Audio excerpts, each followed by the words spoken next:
Hello everyone, स्वागत है आप सबको आपके अपने यूट्यूब चैनल पे शिक्षण एकेडमी पे।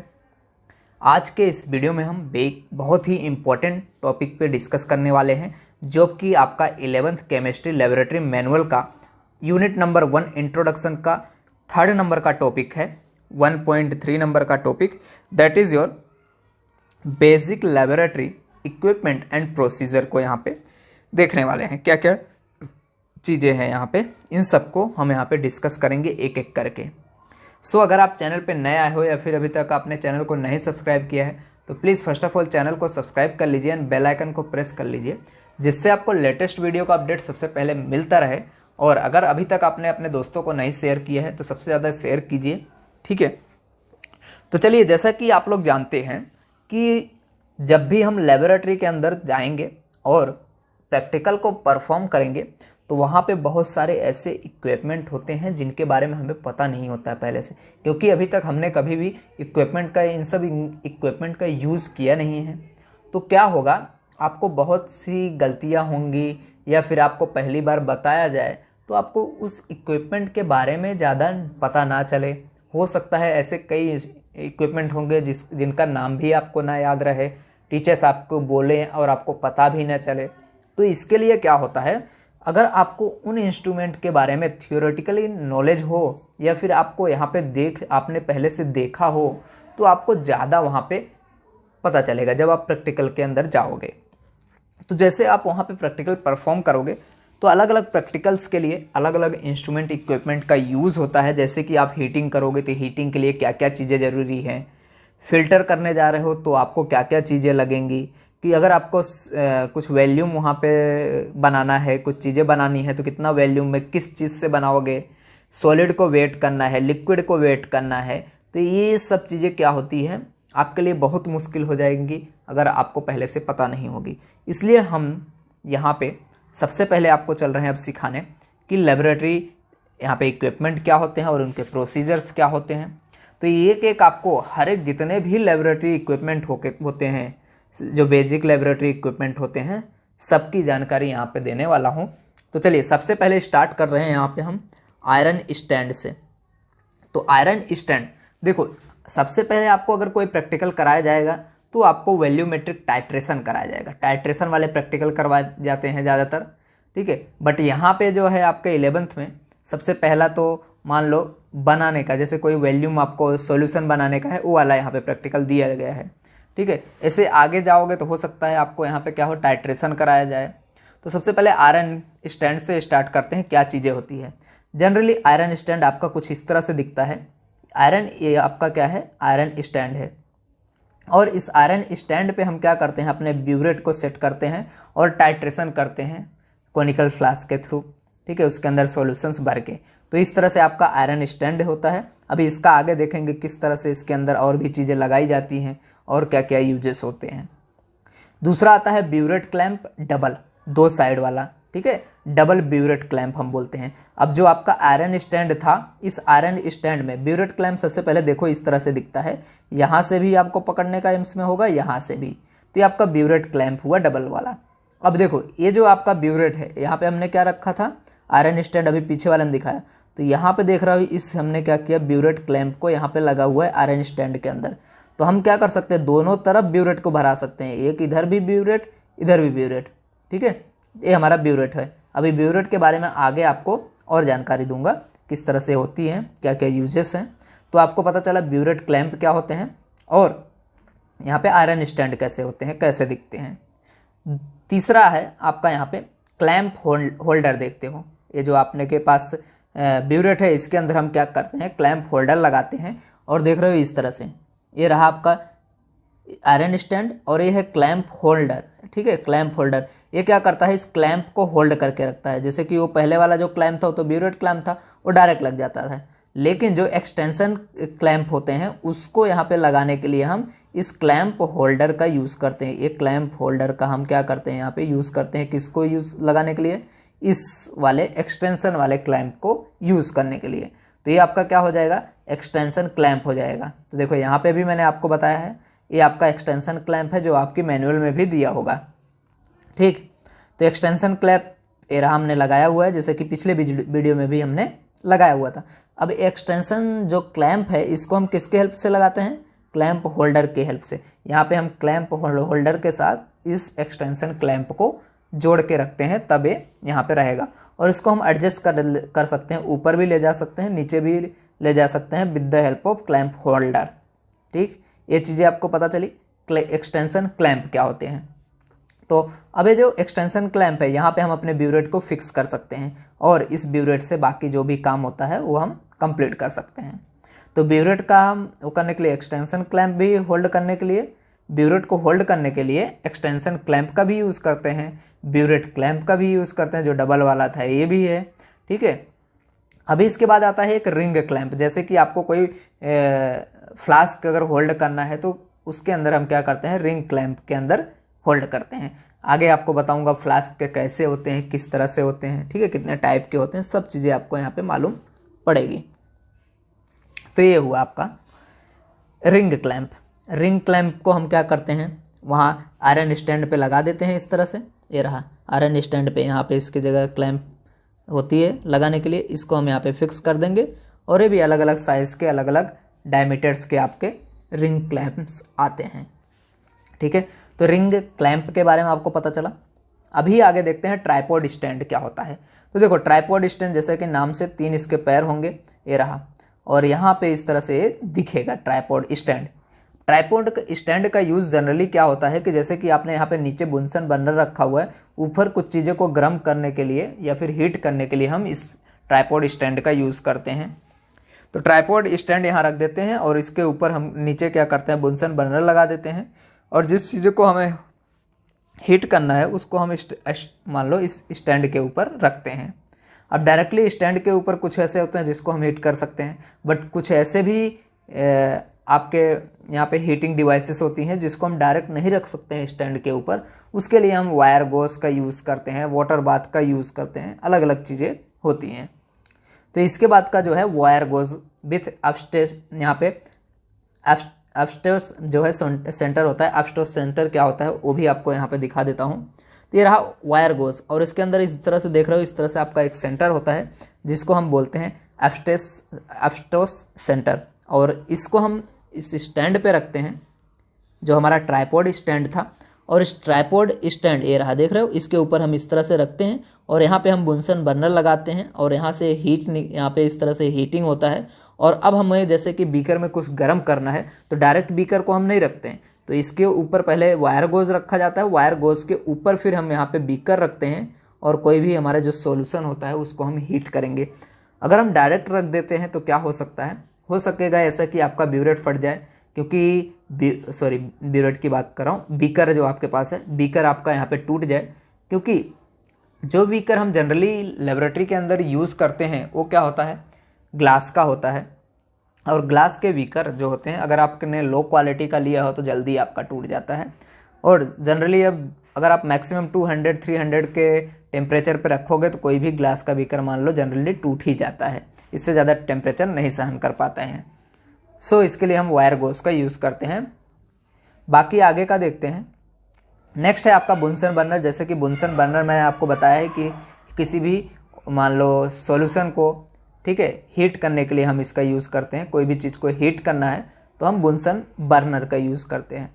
तो अब इसके अंदर बुनसन बर्नर के अंदर क्या होता है, एक फ्लेम स्प्रेडर होता है। अगर आप वो मान लो आप लगा सकते हो, अगर आपको फ्लेम को स्प्रेड करना है तो ज़रूरी नहीं है आप हमेशा लगाओ। अगर आपको स्प्रेड करने की ज़रूरत नहीं पड़ रही है फ्लेम को तो आप उसको नहीं लगाओगे तो भी चलेगा। तो सबसे पहले आप देख सकते हो ये आपका क्या है, बुनसन बर्नर आपको यहाँ पे दिख रहा है और इसके बाजू में आपका फ्लेम स्प्रेडर है। अगर आप इस फ्लेम स्प्रेडर को लगाओगे तो देखो ये जनरली ऐसे ऐसे होगा, इसको स्प्रेडर लगा दोगे तो इस तरह से पूरा ये क्या होगा, स्प्रेड होगा। ये इसका यूजेस है। तो यहाँ पे देख लो, ये रहा, ये हमारा बुनसन बर्नर, लगाओगे तो इस तरह से पूरा स्प्रेड होके फ्लेम जाएगा, इसलिए हम इसका यूज़ करते हैं फ्लेम स्प्रेडर का। इतनी चीज़ें आपको समझ में आई। आई होप आपको वीडियो पसंद आ रहा होगा और अपने आप दोस्तों के साथ शेयर कर रहे होंगे जिससे वो लोग भी अच्छे से समझ सके क्या क्या इक्विपमेंट होते हैं। अभी आगे अगर बात करें तो नेक्स्ट आता है आपका सैंड बाथ। देखो सैंड बाथ क्या होता है, सैंड बाथ जनरली एक बोले तो एक तरह का प्लेट होगा और उस प्लेट के ऊपर हम सैंड रख देते हैं। ठीक है, तो जनरली वो बन जाता है आपका सैंड बाथ, और उसको हम बुनसन बर्नर के नीचे रखते हैं। तो कैसे रखेंगे, सबसे पहले बुनसन बर्नर होगा, उसके ऊपर ट्राइपॉड स्टैंड लगाएंगे, ट्राइपॉड स्टैंड के ऊपर सैंड बाथ रहेगा। ठीक है, प्लेट रहेगी आपकी इस तरह से, और जनरली ये जो प्लेट्स होती हैं आपके ये यहाँ पे, उसके ऊपर हम क्या रखते हैं, सैंड को रखते हैं, रेती को रखते हैं। ठीक, तो देख सकते हो कुछ इस तरह, ये आपका सैंड बाथ है, इसको हम इस तरह से रखते हैं। जैसे कि मुझे क्या करना है, कभी कभी कोई लिक्विड को गर्म करना है, ठीक है, और ज़्यादा टेम्परेचर पे, तो कम टेम्परेचर पे, तो हम क्या करते हैं, यहाँ पे सैंड बाथ का यूज़ करते हैं।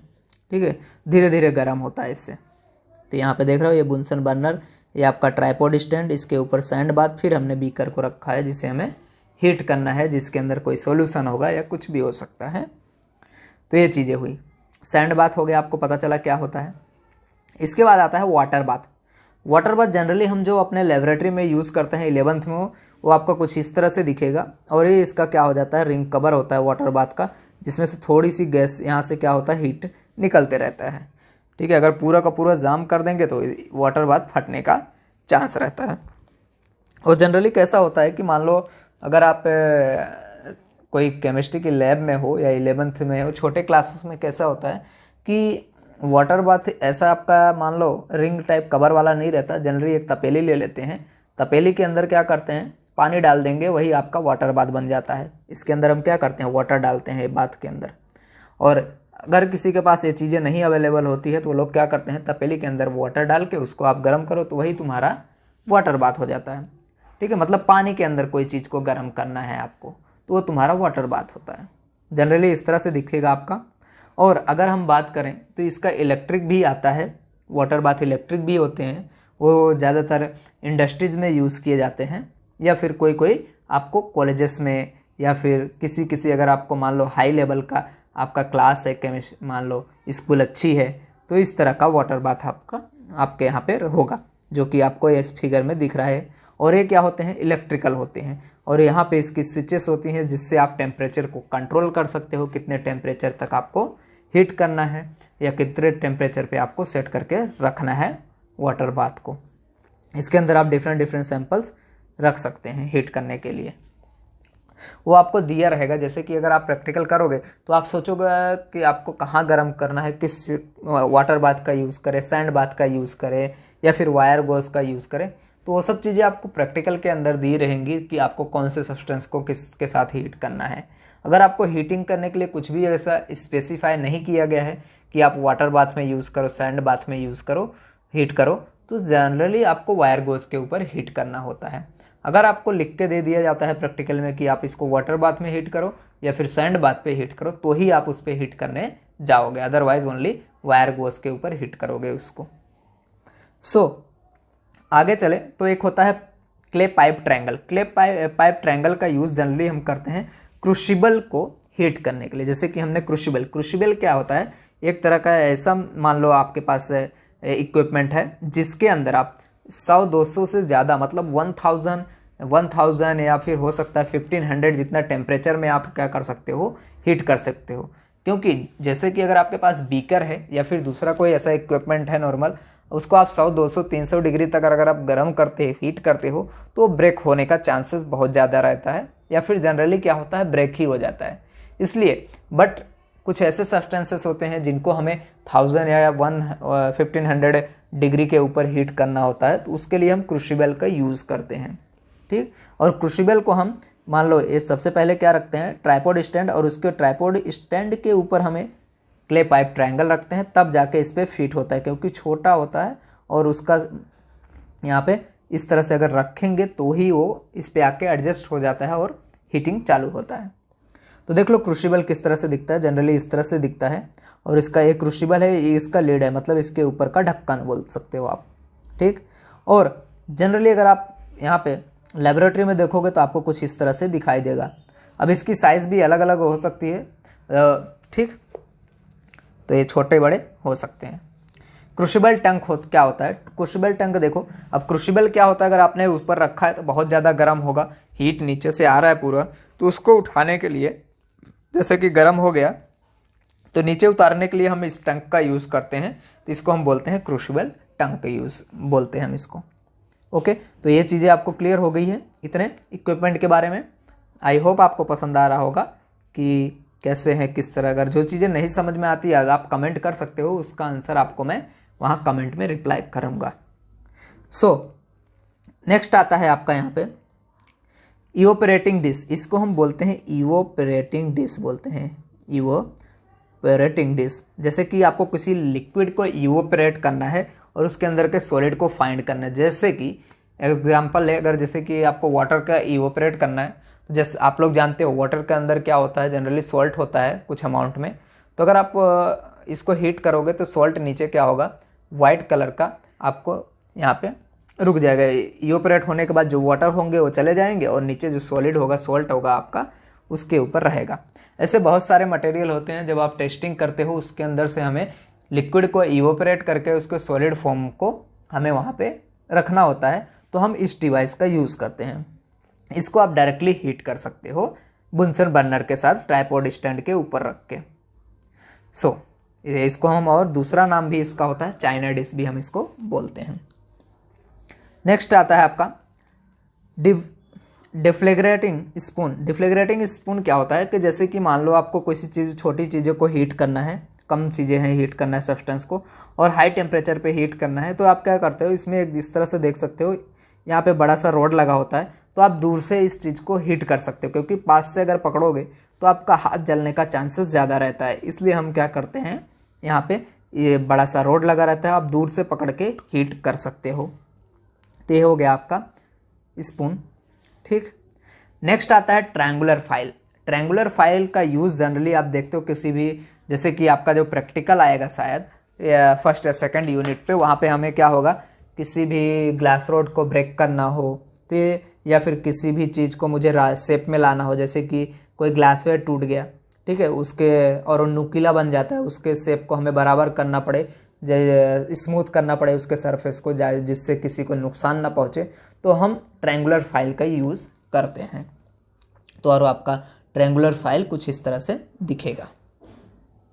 सो अभी बात करते हैं रिएजेंट बोटल्स की। रिएजेंट बोटल्स क्या होते हैं, तो रिएजेंट जैसे आप लोग जानते ही हो, रिएजेंट को जब हम बनाते हैं तो कि हमें किसी न किसी चीज़ में उसको रखना पड़ता है, ठीक है, क्योंकि रिएजेंट जो होते हैं वो जनरली लिक्विड में होते हैं आपके, ठीक है। तो रिएजेंट को हम रिएजेंट बोतल के अंदर रखते हैं।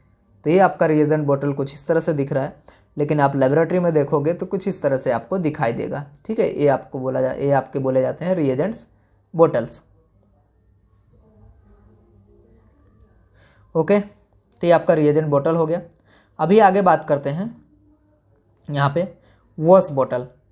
अब वॉश बोतल क्या होता है, वॉश बोतल मतलब क्या होगा, आपका एक बोतल होगा, उसके अंदर पाइप लगी रहेगी और उसमें हम वाटर को भरते हैं, जिससे हम क्या करें, किसी चीज़ को वॉश करना है तो इसको हम प्रेस करते हैं और यहाँ से आपका वाटर बाहर आता है, तो इसको हम बोलते हैं वॉश बोतल। ठीक, ये आपका वॉश बोतल जनरली प्लास्टिक के होते हैं क्योंकि आपको प्रेस करना पड़ता है। ठीक, तो ये हो गया आपका वॉश बोतल। आगे आता है वॉच ग्लास। वॉच ग्लास देखो, एक तरह का मान लो कांच का ही एक ग्लास बोल सकते हैं, प्लेट जैसा होता है छोटा सा। और उस वॉच जो आपका ये वॉच ग्लास है, इसका यूज़ क्या होता है, तो वॉच ग्लास का यूज़ हम सब्सटेंस को कैरी करने के लिए करते हैं। जैसे कि आप प्रैक्टिकल परफॉर्म करने जा रहे हो तो आपको जो वहाँ से कंपाउंड दिया जाएगा, ठीक है, उस कंपाउंड को आपको वॉच ग्लास के ऊपर दिया जाएगा। तो आप उसमें प्रैक्टिकल को ले जाके जो भी जितना यूज़ अपने रिक्वायरमेंट के हिसाब से आप उसका यूज़ करते रहना है। सो ये हो गया, इस तरह से आपका दिखता है। डिफरेंट साइज़ के आपके वॉच ग्लासेस आते हैं, ठीक है। तो आपको आई थिंक काफ़ी इक्विपमेंट के बारे में पता चल गया है। अभी और भी बहुत सारे ऐसे इक्विपमेंट है जिसको हमें देखना है। चलिए आगे के इक्विपमेंट को देखते हैं। अब आता है मोटर एंड पेसल। जैसा कि अगर आप गए हो किसी डॉक्टर के यहाँ, देखा होगा, अगर कोई डॉक्टर मान लो छोटे बच्चों वाला अगर जनरली होगा तो वो क्या करता है कि अगर दवाई जो छोटे बच्चों को देता है तो उसको पीस कर देता है। तो जनरली क्योंकि छोटे जो बच्चे होते हैं वो दवा को डायरेक्ट निगल नहीं सकते हैं, तो उसको पीसता है। और जो पीसने के लिए जो इक्विपमेंट यूज़ होता है उसको हम बोलते हैं मोर्टर एंड पेसल, ठीक है। अब ऐसा लेबोरेटरी के अंदर भी कुछ ऐसे सब्सटेंसेस होते हैं जिसको हमें क्या करना होता है, क्रश करना होता है, तो हम इसका यूज़ करते हैं। ठीक, तो इस तरह से आपका दिखाई देता है। जनरली आपने इसको देखा, जड़ी बूटियों को कूटने के लिए भी यूज़ किया जाता है। तो ये आपका मोटर एंड पेसल हुआ। अगर आगे बात करें, नेक्स्ट इक्विपमेंट हमारा है बीकर। बीकर का यूज़ सबसे ज़्यादा होता है अगर आप लेबोरेटरी के अंदर हो, क्योंकि कोई भी सब्सटेंस मान लो लिक्विड लेना है तो आपको क्या चाहिए, बीकर चाहिए। पानी लेना है तो बीकर चाहिए, कोई लिक्विड लेना है तो बीकर चाहिए। ठीक है, तो बीकर का यूज़ बहुत ज़्यादा होता है लेबोरेटरी के अंदर। अभी ये जो बीकर्स होते हैं, बीकर्स जो होंगे ये अलग अलग साइज़ के आते हैं। ठीक है, 10 ml, 50 ml, 20 ml, 100 ml, 250 ml, ठीक है, 500 ml, 1000 ml, अलग अलग साइज़ के यहाँ पे ये बीकर्स आते हैं। जैसे कि आपको यहाँ पे 50, 250 एंड 500 ml के बीकर्स दिखाई दे रहे हैं पिक्चर्स के अंदर। और इसके अंदर भी देख सकते हो 25, 50, 100 ml का दिख रहा है। ठीक, अलग अलग यहाँ पे आपको साइज़ के बीकर्स दिख रहे हैं। तो इस तरह से बीकर्स होते हैं। बात करें इसके बाद का जो इक्विपमेंट है वो आपका है ग्रेजुएटेड, या फिर जिसको हम बोलते हैं मेजरिंग सिलेंडर। मेजरिंग सिलेंडर या ग्रेजुएटेड सिलेंडर इस तरह से दिखाई देता है। ग्रेजुएटेड हमने इसको क्यों बोला, क्योंकि इसके अंदर आप डिफरेंट वैल्यूम को मेज़र कर सकते हो। ठीक है, यहाँ पे आपको इस तरह से लाइनिंग दिया रहेगा, नंबरिंग दिया रहेगा, स्केल दिया रहेगा, जिससे आपको अलग अलग, आपको जैसे कि 10 ml लेना है तो आप 20 ml का फ्लास्क में भी 10 ml को मेज़र कर सकते हो। तो और जब भी हम इसको मेज़र करते हैं तो सबसे पहले आपको ध्यान रखने का, जैसे कि आपने इसके अंदर वाटर को डाला तो इसका जो वाटर आएगा, देखोगे इस तरह से एक पार्ट होता है और ये ऊपर वाला पार्ट, इस तरह से वाटर जब आपने इसके अंदर फिल किया तो ऐसा होता है। हमें मिनिट्स का, जैसे कि 2 पे चेक करना है तो ये वाला नीचे वाला पार्ट हम जनरली देखते हैं। ठीक, तो ये देखो आपका ये क्या है, ये भी अलग अलग जो सिलेंडर्स होते हैं अलग अलग साइज़ के आते हैं। 10, 50, 25 ml के अलग अलग यहाँ पे आते हैं। ठीक, 1000 ml के भी आते हैं, 500 ml के भी आते हैं, 200 ml के भी आते हैं। तो जैसे जितनी रिक्वायरमेंट होती है उतने रिक्वायरमेंट के हिसाब आपकी लेबोरेटरी उस सिलेंडर को रखेगी और आपको प्रोवाइड किया जाएगा। इसके बाद का आता है कॉनिकल फ्लास्क, जिसको हम एरलन मेयर फ्लास्क भी बोलते हैं। देखते हैं, इस तरह से आपका एक कॉनिकल फ्लास्क होता है, अलग अलग साइज़ का होता है। 50 ml, 250 ml, 125 ml, ठीक, 25 ml, अलग अलग होते हैं। 500 ml के भी आते हैं। ओके, सो ये आपके मेजरिंग, जिसको हम कॉनिकल फ्लास्क बोलते हैं। कॉनिकल फ्लास्क का यूज़ जनरली हम टाइट्रेशन के लिए करते हैं। जैसे कि कोई भी हमें टाइट्रेशन करना है तो इसके अंदर हम अपना यहाँ पे जो जिसके साथ टाइट्रेशन करेंगे तो उसको हम यहाँ पे रखेंगे। इसके अंदर हम क्या करेंगे, ब्यूरेट से यहाँ पे सॉल्यूशन को डालेंगे और इसको हम सेक करते रहेंगे कंटिन्यूअसली, और कलर चेंज आता है जिससे हमें पता चलता है। ठीक है, तो जब आप प्रैक्टिकल करोगे तो ज़्यादा आपको नॉलेज होगा इसको किस तरह से। और जनरली ये क्या होगा, इस तरह से दिखाई देता है। तो ये हमारा क्या होते हैं, टाइट्रेशंस होते हैं। अलग अलग कलर्स जब आएंगे तो ये टाइट्रेशन के थ्रू आते हैं। ठीक, इसमें इंडिकेटर्स का यूज़ किया जाता है जिससे अलग अलग कलर शो करते हैं। इंडिकेटर्स क्या होता है, ये सब चीज़ें अलग अलग वीडियो में आपको पता चलती जाएंगी, सेपरेट वीडियो बनाते जाऊंगा। अभी सिर्फ हम इक्विपमेंट के बारे में देख रहे हैं। ठीक, अब आगे देखते हैं। नेक्स्ट आता है ड्रॉपर। मान लो किसी भी लिक्विड को आप क्या करना है, कम जैसे कि 1 बूंद 2 बूंद डालना होता है, तो अगर आप उसको बीकर से डालोगे तो ज़्यादा अमाउंट में पड़ जाता है। तो इसके लिए हम ड्रॉपर रखते हैं। तो ड्रॉपर में वाटर खींच के हम थोड़ा थोड़ा 1-1, 2-2 ड्रॉप अगर हमें ऐड करना हो तो हम इससे ऐड कर सकते हैं। तो ये आपके ड्रॉपर्स हुए। आगे आता है वैल्यूमेट्रिक पिपेट्स क्या होते हैं, जिसको हम जनरली पिपेट बोलते हैं। तो ये आपका देख सकते हो जनरली पिपेट क्या होता है। देखो पिपेट भी 0.1 ml, 0.5 ml, 1 ml, 2 ml, 3 ml, 4 ml, 5 ml, ये सब क्या होते हैं, पिपेट्स होते हैं अलग अलग। तो यहाँ पे देखोगे इस तरह से ऐसे थोड़ा सा बबल्स होगा, तो इसको हम बोलते हैं बबल पिपेट। ठीक है, तो ये आपके पिपेट होते हैं। जनरली हम इसको, जैसे कि मुझे 1 ml लेना है तो 1 ml क्या करोगे, सिलेंडर से हम नहीं ले सकते क्योंकि वो परफेक्ट इतना नहीं होता है। उसके लिए हम पिपेट का यूज़ करते हैं क्योंकि ग्रेजुएट होता है। सिलेंडर के अंदर क्या होगा, अलग अलग रीडिंग होती है और उसके अंदर कुछ सब्सटेंस सॉल्यूशन रह भी जाते हैं। ठीक है, बड़ा फ्लास्क, इसलिए हम इसका यूज़ करते हैं। दूसरा आता है मोर मेजरिंग पिपेट्स। मोर मेजरिंग पिपेट क्या होता है, जनरली ये ग्रेजुएट पिपेट्स होती हैं और इसके अंदर फिक्स होगा, यहाँ पे एक ऐसा लाइनिंग रहेगा कि जैसे कि 10 ml की पिपेट है तो यहाँ पे एक लाइनिंग रहेगा, आप जैसे इसको भरोगे तो ये पूरा 10 ml ही रहेगा, इससे थोड़ा भी ज़्यादा कम नहीं रहेगा। माइनर चेंजेस होता है जो कि पता नहीं चलता। 5 ml, 10 ml, 1 ml, अलग अलग ml की क्या होती हैं ये पिपेट्स आती हैं, 25 ml, 20 ml। ठीक, अब इसी तरह मोर मेजरिंग पिपेट के अंदर ग्रेजुएट होती हैं, तो यहाँ पे जैसे 10 है तो यहाँ 1, 2, 3 ऐसे अलग अलग चालू होता है, तो इसको हम बोलते हैं ग्रेजुएटेड पिपेट्स भी बोल सकते हैं। ठीक है, अगर यहाँ पे 20 है तो हो सकता है 0.5 से स्टार्ट हो, ऐसे अलग स्केल वाइज आपको यहाँ पे मेज़र किया रहता है। आ गया समझ में आपको इस इक्विपमेंट के बारे में। अभी देखते हैं ब्यूरेट। ब्यूरेट का आपने देखा ही होगा, इसके अंदर हम सॉल्यूशन भरते हैं और यहाँ पे टाइट्रेशन करने के लिए हम ब्यूरेट्स का यूज़ करते हैं। जैसे कि कितना ml हमारे, मान लो यहाँ पे हम कॉनिकल फ्लास्क रखते हैं और कॉनिकल फ्लास्क के अंदर हम क्या करते हैं, एक एक थोड़ा 0.1 एक एक ड्रॉप हम इसके अंदर डालते जाते हैं सॉल्यूशन को, और जहाँ पे एंड पॉइंट आ जाता है मतलब कलर चेंज आ जाता है तो वहाँ पे हम इस वॉल्यूम के चेक करते हैं कितना वॉल्यूम हमारे इस सॉल्यूशन के अंदर पड़ा और कलर चेंज आ गया और हमारी रीडिंग बोलते हैं जिसको आ गया, या फिर एंड पॉइंट आ गया। ठीक, तो उसके अकॉर्डिंग फिर जितना ml गया उसके अकॉर्डिंग हम क्या करते हैं, कैलकुलेशन करते हैं, जिसको हम स्टैंडर्डाइजेशन भी बोलते हैं। ठीक, वो सब जब प्रैक्टिकल आएगा उसको मैं आपको और डिटेल में समझाऊंगा वहाँ पे। ठीक है, जो कि आपका जनरल में रहता है।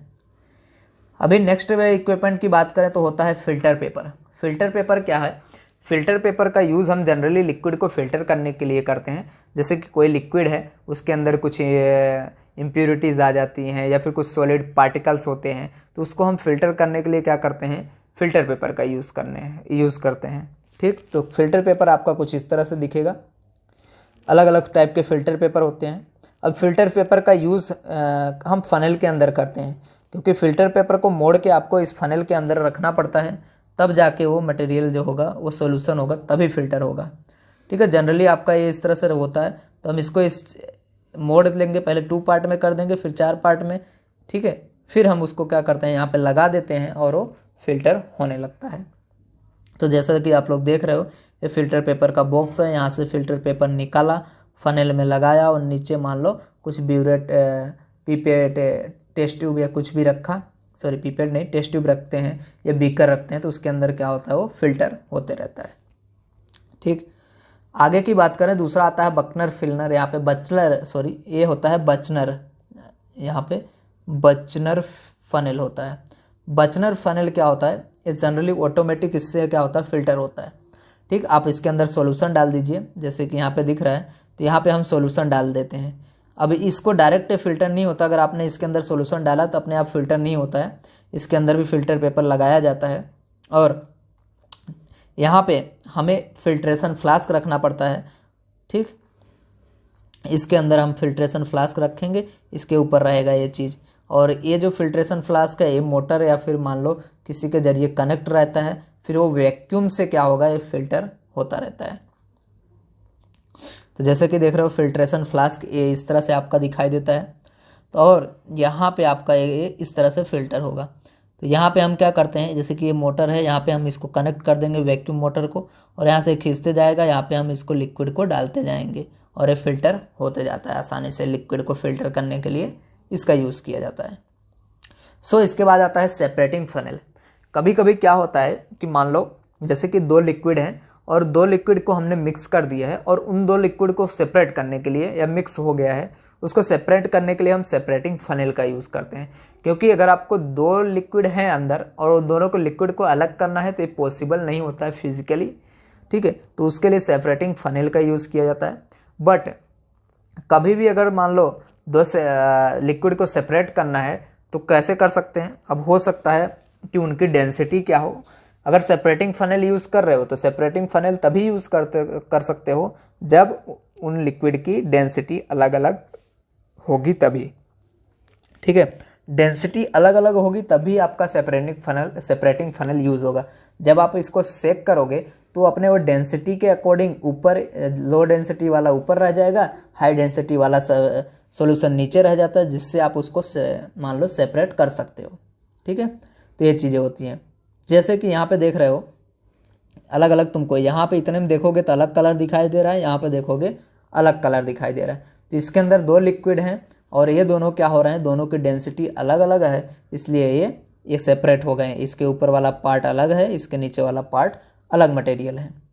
इसी तरह आप देख सकते हो ऑयल एंड वाटर का, ऊपर देख रहे हो ऑयल, नीचे आपका वाटर है, अलग अलग आपको दिखाई दे रहा है। और नीचे यहाँ पे हम एक बीकर रख देते हैं जिसके अंदर ये क्या होता है, नीचे आने लगता है। इस तरह से हम स्टैंड रखेंगे और स्टैंड के ऊपर रिंग क्लैंप लगा देंगे। रिंग क्लैंप को हम इसके सेपरेटिंग फ्लैंड रख देंगे और वहाँ पे नीचे क्या होगा, वो लिक्विड आते जाता है। अब ये लिक्विड आता कैसे है कि जहाँ पे एक देख रहे हो यहाँ पे आपका नोब लगा होता है, नोब को ओपन करोगे तो लिक्विड आ जाएगा। तो यहाँ पे पहुँच गया ये नीचे तक, तो इसको बंद कर देने का, ऊपर वाला लिक्विड सेपरेट हो गया, सेपरेटिंग फनल में रह गया और नीचे वाला लिक्विड आपका बीकर में आ जाएगा। तो ऐसे हम इसको सेपरेट करते हैं। दो मिसिबल यहाँ पे इमिसिबल लिक्विड को सेपरेट करने के लिए हम इसका यूज़ करते हैं, बट कब, जब दोनों की डेंसिटी अलग अलग होगी तब। अब जब दोनों की डेंसिटी अलग अलग नहीं होती, मतलब सेम होती है, तो कैसे हम सेपरेट करेंगे? तो उसके सेपरेशन के लिए हम, मतलब जो मिसिबल होते हैं, जो मिक्स हो जाते हैं, ऐसे लिक्विड को सेपरेट करने के लिए हम कंडेंसर का यूज़ करते हैं। वो अब वो अलग दो टाइप के होते हैं कंडेंसर, एक एयर कंडेंसर होता है, दूसरा होता है आपका वाटर कंडेंसर। ठीक है, अभी आगे आएगा तो उसके बारे में मैं आपको बताऊंगा, पूरा डिटेल में समझाऊंगा। इसके बाद आता है थिसल फनल। तो यहाँ पे देखो इस तरह से लाइन ट्यूब लाइक स्ट्रक्चर होता है, ऊपर इस तरह से फनल होता है और यहाँ पे लिक्विड को डालते हैं और नीचे आ जाता है, तो ऐसे को बोलते हैं थिसल फनल। इतनी चीज़ें आपको क्लियर हो गई। अभी आगे नेक्स्ट जाते हैं जेंडाल फ्लास्क की ओर। जेंडाल फ्लास्क क्या होता है? जनरली इसको हम वॉल्यूमेट्रिक फ्लास्क भी बोलते हैं। अब ये जो वॉल्यूमेट्रिक फ्लास्क होते हैं ये 5 ml से लेकर 1000 ml 2000 ml तक होते हैं। ठीक है, जनरली जो हमारे लैब में यूज़ होंगे 11th में वो 10 ml के तो नहीं होते हैं, generally 100 ml 50 ml 250 ml 200 ml के मिलेंगे आपको, या 500 ml के भी आपको दिए जाएंगे, जैसा यूज़ होगा। तो जैसे पिक्चर में आप लोग देख रहे हो, ये आपको इस तरह से दिखाई देगा, जेंडाल या फिर वॉल्यूमेट्रिक फ्लास्क इसको हम बोलते हैं। इतनी चीज़ें समझ में आ गई। शेयर करने मत भूलना, दोस्तों के साथ शेयर कीजिए इस वीडियो को, बहुत ही इंपॉर्टेंट वीडियो रहने वाला है आपके लिए। इसके बाद का जो फ्लास्क आता है उसको बोलते हैं राउंड बॉटम फ्लास्क। नाम से ही जैसे आप जान रहे हो, राउंड बॉटम, नीचे साइड से क्या होगा, राउंड होगा, ऐसा फ्लास्क। तो ये आपका कुछ इस तरह से दिखेगा, राउंड बॉटम फ्लास्क आपका ये हो गया। देखो अब इसी राउंड बॉटम फ्लास्क का यूज़ हम करते हैं दो मिसिबल लिक्विड को सेपरेट करने के लिए, जब हम कंडेंसर का यूज़ करेंगे तब। ठीक, चलो देखो कैसे होता है। अब ये राउंड बॉटम फ्लास्क को ज्वाइन करने के लिए अलग अलग जॉइंट्स होते हैं। ठीक है, तो देख सकते हो आप फिगर में, जॉइंट्स का यूज़ जनरली आपका होगा नहीं, अगर होगा तो 2-1 इसमें से होगा। ठीक है, तो सिर्फ नॉलेज के लिए आप इस फिगर को देख लो, इसके अंदर कितने कितने होते हैं। तो राउंड बॉटम फ्लास्क का बहुत ही ज़्यादा इम्पोर्टेंस होता है, अगर आप यहाँ पे इसको स्टडी कर रहे हैं तो। ठीक है, तो ये चीज़ें हो गई आपका ये। आगे देखते हैं प्लेटिनम वायर। प्लेटिनम वायर का यूज़ क्या है, प्लेटिनम वायर कैसा दिखता है? तो जैसा कि आप लोग पिक्चर में देख रहे हो, इस तरह से प्लेटिनम वायर दिखेगा। ठीक है, यहाँ पे जनरली कांच का होता है, इसके अंदर थोड़ा सा वायर लगा होता है और यहाँ पे हम ये करते हैं। ये इसका यूज़ हम फ्लेम टेस्ट करने के लिए करते हैं। ठीक है, सब्सटेंस को क्या करते हैं, हम थोड़ा उसको मिक्स करेंगे और उस सब्सटेंस को इस वायर पे हम रखेंगे और यहाँ पे फ्लेम के अंदर चेक करेंगे कैसी फ्लेम आ रही है, उसके अकॉर्डिंग टेस्ट होते हैं। जब आप टेस्ट परफॉर्म करोगे तो आपको पता चलेगा। ठीक है, देख सकते हैं पिक्चर में, इस तरह से टेस्ट करना होगा हमें। उसके बाद आता है स्टरिंग रोड। स्टरिंग रोड क्या होता है? जनरली ये आपका कांच का रोड होता है। तो किसी भी चीज़ को मान लो स्टरिंग करने के लिए, मिक्स करने के लिए हम जनरली इसका यूज़ करते हैं, या फिर रिएजेंट निकालने के लिए, या फिर मिक्स करने के लिए, या फिर फिल्टर करने जा रहे हैं, तब काफ़ी जगह पे स्टरिंग रोड का यूज़ किया जाता है। इस तरह से आपका दिखेगा। उसके बाद आता है आपका ग्लास ट्यूब। ग्लास ट्यूब में कैसा होता है? इस तरह से होगा, बट दोनों तरह से कैसा होगा, ओपन होगा। ठीक है, एक तरह का यहाँ पे, तो ये आपके ग्लास ट्यूब्स हो गए। ठीक है, ग्लास ट्यूब में आपका इस तरह का एक ग्लास का ही बना रहेगा, मतलब कांच का ही, बस सिलेंड्रिकल टाइप का रहेगा, दोनों तरफ से इस तरह से खुला रहेगा। तो ये आपका ग्लास ट्यूब होता है। आगे बात करें टेस्ट ट्यूब का। तो देखो सबसे इम्पोर्टेंट अगर बात करें टेस्टिंग में केमिस्ट्री लेबोरेटरी के अंदर, तो टेस्ट ट्यूब का रोल रहेगा आपका, क्योंकि किसी भी टेस्ट को आप परफॉर्म करना है तो टेस्ट ट्यूब की ज़रूरत ज़्यादा पड़ती है। किसी भी चीज़ को हीट करना है तो भी टेस्ट ट्यूब का यूज़ करते हैं, ठीक है। अब ये टेस्ट ट्यूब भी अलग अलग टाइप के होते हैं। जो नॉर्मल टेस्ट ट्यूब होते हैं, स्मॉल टेस्ट ट्यूब होते हैं जिसके विड्थ क्या होते हैं, नॉर्मल होते हैं इस तरह से, ठीक है। और बॉइलिंग टेस्ट ट्यूब जिसमें हम गर्म करते हैं वो हाई क्वालिटी के आते हैं। तो अलग अलग टाइप के टेस्ट ट्यूब्स होते हैं और अलग अलग टाइप के टेस्ट ट्यूब का अलग अलग यूजेस होता है। जब भी हम मान लो कोई टेस्टिंग कर रहे हैं तो ज़्यादा से ज़्यादा हम सॉल्यूशन 1/3 यहाँ तक भर सकते हैं, ठीक है। जनरली हम यहीं तक भरते हैं, बट मैक्सिमम आप यहाँ तक फिल कर सकते हो, इससे ज़्यादा नहीं, क्योंकि हीट करोगे तो हीट करते हुए हो सकता है आपके ऊपर आ जाए। तो अगर आप हीट कर रहे हो किसी भी, तो जनरली क्या करने का, तिरछा करके हीट करने का, अपने से दूसरे साइड करके टेस्ट ट्यूब को हीट करते हैं, जिससे सेफ रहता है, ठीक। ये हो गया, तो ये आपका टेस्ट ट्यूब हो गया। अभी बात करें तो नेक्स्ट जो आता है वो आपका आएगा कंडेंसर। जैसे कि मैंने कंडेंसर बताया था आपको, 2 तरह के होते हैं, एक होता है एयर कंडेंसर, दूसरा होता है वाटर कंडेंसर। अब कंडेंसर का यूज़ क्यों करते हैं हम, ये भी मैंने आपको बताया था। कंडेंसर क्या होता है, मान लो कंडेंसर का यूज़ हम इसलिए करते हैं कि जैसे कि 2 मिक्सिबल है, मतलब लिक्विड, 2 लिक्विड क्या है, मिक्स हो गए हैं, उसको सेपरेट करना पॉसिबल तो होता नहीं है, ठीक है, क्योंकि उनकी डेंसिटी अगर अलग अलग है तो हम क्या कर सकते हैं, अगर डेंसिटी अलग अलग है तो हम डायरेक्ट सेपरेटिंग फनल का यूज़ कर लेंगे। बट डेंसिटी सेम हो तो क्या करना पड़ेगा, तो उसको हम बॉइलिंग पॉइंट से सेपरेट करते हैं, क्योंकि 2 लिक्विड का अगर बॉइलिंग पॉइंट अलग होगा तो हम उसको सेपरेट कर लेंगे, ठीक। अब 2 लिक्विड का बॉइलिंग पॉइंट अलग अलग कब होगा, जब दोनों का डेंसिटी अलग अलग हो, सेम होगा, हो सकता है, ठीक है। तो हम इसको यूज़ करते हैं। एयर कंडेंसर में हम क्या करते हैं, दोनों नोब को ज्वाइन कर देते हैं, खुले रखते हैं, तो हमारा एयर कंडेंसर हो जाता है। एक अलग से भी एयर कंडेंसर आता है, और वाटर को भी हम एयर कंडेंसर बना सकते हैं, ठीक है। वो भी मैं आपको यहाँ पे बताऊँगा किस तरह से होता है। तो सबसे पहले देखें एयर कंडेंसर। तो जनरली एयर कंडेंसर आपका कुछ इस तरह से दिखाई देगा, ठीक है। दोनों तरफ से इस तरह से ओपन होगा, यहाँ पे आपको रखना है, ये रहा, ठीक। नीचे से हीट करो, लिक्विड क्या होगा, बाहर आएगा। अब यहाँ पे बात आता है एयर कंडेंसर और वाटर कंडेंसर में फ़र्क क्या है। हम एयर कंडेंसर ही क्यों यूज़ करें, तो वाटर कंडेंसर यूज़ करने की क्या ज़रूरत है, क्यों आया, कोई तो वजह होगी कि एयर कंडेंसर कहीं पे काम नहीं आ रहा होगा तभी आया होगा, है ना।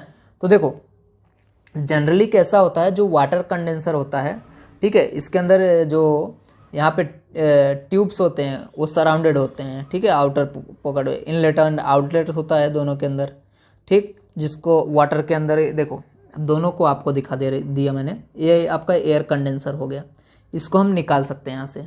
अब बात आता है कौन से लिक्विड में हम यूज़ करते हैं। अगर मान लो जैसे कि आपके पास लिक्विड है, ठीक है, अब उनका बॉइलिंग पॉइंट क्या होगा, कम होगा। मान लो अगर उनका बॉइलिंग पॉइंट कम है, ठीक है, तो हम उसमें से बाहर करने के लिए जो भी लिक्विड होंगे तो उसके लिए हम यहाँ पे यूज़ करते हैं वाटर कंडेंसर का, ठीक है। तो वहाँ पे क्या यूज़ करेंगे, वाटर कंडेंसर। लेकिन जहाँ पे बहुत ज़्यादा हाई बॉइलिंग पॉइंट होगा, किसका, जिस लिक्विड को हम बाहर निकाल रहे हैं, सेपरेट कर रहे हैं उसका, तो उसके लिए हम यहाँ पे एयर कंडेंसर का यूज़ करेंगे। एयर कंडेंसर का यूज़ कब होगा, हाई बॉइलिंग पॉइंट यहाँ पे लिक्विड के लिए, ठीक। और वाटर कंडेंसर का कम बॉइलिंग पॉइंट, जैसे कि 2 लिक्विड है, उनका बॉइलिंग चलो एक का 30 डिग्री का, एक का 50, तो वाटर कंडेंसर का हम यूज़ करते हैं। तो वाटर कंडेंसर आपका कुछ इस तरह से दिखाई देगा। वाटर कंडेंसर में आप देख सकते हो यहाँ पे एक तरह से एक इनलेट और आउटलेट होता है, ठीक। तो ये आपका क्या हो जाएगा, यहाँ पे इनलेट होगा, एक आउटलेट होगा। यहाँ से हम पानी को, मान लो जैसे कि यहाँ पे आपका एक वाटर टैप लगा हुआ है, यहाँ पे ये क्या होगा, इसके साथ भरा देंगे, तो यहाँ से पानी जाएगा और यहाँ से पानी निकलेगा, इसको हम वापस सिंक में जाने देंगे। और सपोज़ मुझे क्या करना है, इस लिक्विड में, इसमें से मुझे सेपरेट करना है, तो ये आपका हीटर है, ठीक है। आप यहाँ पे बुनसन बर्नर भी रख सकते हो। तो यहाँ पे हमने जॉइंट्स लगाए हुए हैं, जो कि मैंने पिछले आगे मैंने दिखाया था जब आपको राउंड बॉटम फ्लास्क दिखा रहा था, ठीक है। तो जॉइंट के साथ इसको कनेक्ट करते हैं, ये हमारा क्या हो गया, वाटर कंडेंसर हो गया। तो जब ये हीट करेंगे, जो कम बॉइलिंग पॉइंट होगा जैसे 30 डिग्री वाला, वो पहले आके यहाँ बीकर में आ जाएगा। जब यहाँ पे आ गया, ठीक है, फिर 30 से यहाँ पे हम क्या लगा रहते हैं, थर्मामीटर भी लगा कर रखते हैं, जिससे हमें टेम्परेचर पता चलते रहता है। ठीक, जैसे कि यहाँ पे देख रहे हो, यहाँ पे ऊपर क्या लगाया है, थर्मामीटर। ठीक, ये फ्रैक्शनेटिंग कॉलम बोलते हैं इसके अंदर। ये राउंड बॉटम फ्लास्क है जिसके अंदर हम दोनों लिक्विड को मिक्स करके रखे हैं। यहाँ नीचे बुनसन बर्नर लगाया है और यहाँ ज्वाइंट के साथ हमने कनेक्ट किया हुआ है हमारा वाटर कंडेंसर को। तो यहाँ से हम वाटर दे रहे हैं, यहाँ से वाटर बाहर निकल रहा है। और यहाँ पे हमने क्या रखा है, एक फ्लास्क रखा है जहाँ पे सबसे लो बॉइलिंग पॉइंट वाला पहले इसके अंदर आएगा, बाद में 30 डिग्री आ गया, हमको पता रहेगा कितने टेम्परेचर पे आएगा। ठीक है, बाद में आना बंद हो जाएगा क्योंकि 10 डिग्री का फ़र्क तो रहेगा। 30 डिग्री के बाद क्या होगा, जैसे 30 डिग्री है पहले वाले का, तो 30 डिग्री के अंदर जितने भी होंगे 30 से 32 डिग्री तक, वो सभी के सभी लिक्विड इसके अंदर आ जाएंगे। फिर 32 से 40-45 डिग्री तक जाने में टाइम लगेगा, तो हमें पता चल जाएगा हाँ इसके बाद अब टेम्परेचर 38 हो रहा है, कोई लिक्विड नहीं आ रहा है, मतलब इसके बाद का जो अब नेक्स्ट टेम्परेचर पे आएगा वो दूसरा लिक्विड होगा, तो हम इसको हटा लेते हैं। ठीक, ये होता है। जनरली कैसा होता है कि इस वाटर कंडेंसर का यूज़ हम वाटर कंडेंसर के रूप में भी कर सकते हैं। आप ये क्या करो, पाइप निकाल दो तो ये हमारा वाटर कंडेंसर भी बन जाता है। ठीक, सॉरी एयर कंडेंसर बन जाता है क्योंकि एयर बाहर जा रही है। अब इसका अलग अलग प्रिंसिपल होता है, कैसे यूज़ होता है, ठीक है, वो सब चीज़ें मैं आपको आगे के वीडियो में बताऊंगा कभी। ठीक, तो ये हो गया आपका। यहाँ पे आपका क्या होता है, ये टॉपिक ख़त्म होता है 1.3 वाला, जहाँ पे हम बेसिक्स लेबोरेटरी इक्विपमेंट के एंड उसके प्रोसीजर के बारे में समझे। ठीक है, आई होप आपको वीडियो पसंद आया हो।